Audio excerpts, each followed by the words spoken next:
Hello les fans agilistes, aujourd'hui une petite question du jour, ça faisait un petit moment. L'équipe de développement sous-évalue les estimations. Que faire? Sujet très intéressant et ma réponse va peut-être vous surprendre.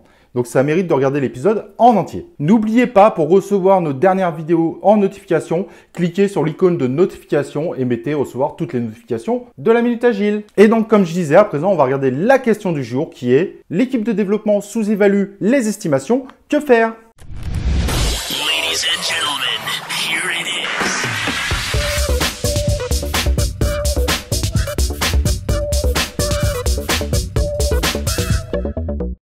Et donc, comme vous avez voté pour ce sujet, qui me paraît logique parce qu'on me pose régulièrement la question, mais que faire quand l'équipe de développement sous-évalue les estimations? Et c'est une question très intéressante parce qu'il arrive régulièrement qu'on se trompe de voie pour essayer de résoudre ce soi-disant problème. Alors, en effet, je trouvais vraiment intéressant de traiter ce sujet parce qu'en fait, il n'y a pas de problème. Et en Agile, le fait de parler de sous-évaluation des estimations est en fait un non-sens. Je vais m'expliquer pourquoi. Quand les équipes estiment, alors en imaginant qu'on disait que ça valait beaucoup plus que ce qu'on avait imaginé et blablabla, en réalité, l'équipe a fait une estimation et elle l'a fait évidemment sur l'ensemble des items qu'on va mettre dans le sprint, et à la fin du sprint, on a ce qu'on appelle la vélocité. Je pense que vous connaissez ce terme, mais si jamais vous ne connaissez pas, allez voir notre vidéo sur le sujet de la vélocité, qui est un indicateur ultra utilisé évidemment en Scrum. Et donc à la fin du sprint, on a la vélocité de ce que l'équipe a pu réaliser, et grâce à ça, et surtout peut-être en prenant la vélocité des 3 derniers sprints, on va pouvoir faire une projection de là où on va. On parle de vélocité généralement en point d'effort, et comme le point d'effort est une notion abstraite,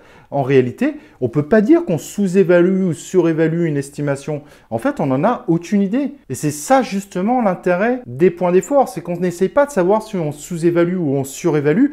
L'intérêt, c'est de trouver notre vélocité, et grâce aux vélocités, ça va permettre de donner par exemple au product owner ou éventuellement au product manager si vous en avez dans votre entreprise, de se faire une projection de ce qu'est capable de faire l'équipe, et donc pourquoi pas de créer des releases agiles ou pourquoi pas même une roadmap agile grâce à cette projection. Mais en fait, comme de toute façon, grâce à cette vélocité, on va pouvoir créer nos projections, au final, les estimations ne sont pas sous-évaluées, c'est juste une estimation normale de l'équipe. Et même si on compare cette équipe avec une deuxième équipe et qu'on a l'impression que les estimations sont sous-évaluées, ce n'est pas le cas. Chaque équipe a sa propre estimation, son propre référentiel, et peu importe s'il paraît au-dessus ou en dessous par rapport à une autre équipe, le plus important c'est que cette équipe-là, elle a sa propre vélocité et qu'on fasse du coup toutes les prévisions par rapport à cette vélocité.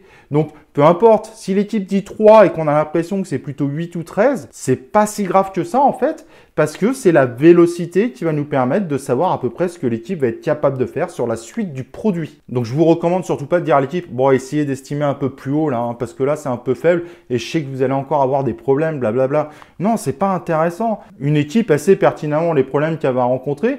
Potentiellement, elle peut être légèrement rechallengée par le Scrum Master, mais ce n'est pas une solution de dire que l'équipe va sous-évaluer constamment les estimations. Parce que si constamment elle sous-évalue, c'est juste au final que son référentiel est plus bas peut-être par rapport à une autre équipe, mais en fait, ça ne change strictement rien dans l'avancée du produit. Donc voilà, j'espère que c'est plus clair pour vous, cette notion de sous-évaluation des estimations. C'est une notion en réalité qui n'existe pas. Le plus important, c'est de prendre en référence les fameuses vélocités si vous avez vraiment besoin de projection, tout en n'oubliant pas qu'un scope est variable et que les choses peuvent changer. Le Scrum Master peut éventuellement un petit peu rechallenger en disant n'oubliez pas, il peut y avoir des problèmes de prod, blablabla, mais c'est pas super essentiel. Le plus important, c'est que l'équipe se crée son propre référentiel et que tout le monde avance par rapport à ce référentiel. Voilà, j'espère que cet épisode vous aura aidé pour cette question qui m'arrive régulièrement. Et moi, je vous propose bien évidemment qu'on se retrouve dans un prochain épisode de la Minute Agile.